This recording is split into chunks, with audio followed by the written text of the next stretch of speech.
ছেঁড়া গেঞ্জিটাকে সেলাই করে তার উপরে ঢলঢলে ফতুয়া পরে সবাইকে নিয়ে ঠাকুর দেখতে যাওয়া লোকটাকে বাবা বলে। এক কৌটো গোবিন্দভোগ চাল আর সামান্য ঘি বাঁচিয়ে রেখে পুজোর মধ্যে একদিন পোলাও রান্না করা মহিলাকে মা বলে। বন্ধুর জন্মদিনে পাওয়া চকলেটটাকে ওড়নায় লুকিয়ে ভাইয়ের জন্য বেঁধে আনা মেয়েটাকে দিদি বলে। কাঠি আইসক্রিমটা অর্ধেক গলিয়ে ফেলে হাতে নিয়ে দিদির জন্য মাঠ পেরিয়ে ছুটতে থাকা ছেলেটাকে ভাই বলে। ফুলে ওঠা নতুন তাঁতের শাড়ি পরে দুটো ছোট ছোট ছেলে মেয়ের হাত ধরে বেরোনো বাতি পঙ্গু বৃদ্ধাকে ঠাকুমা বলে।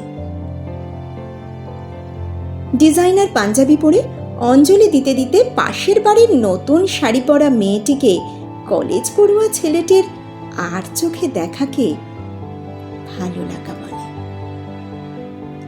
টরেন্টো দুবাই থেকে ফিরে সবাই মিলে একজোট হয়ে অষ্টমীর রাতে স্কচের আসরে পাড়ার ইলেকট্রিশিয়ান বন্ধু হাবুকে নিমন্ত্রণ করাটাকে ছোটবেলার বন্ধুত্ব বলে।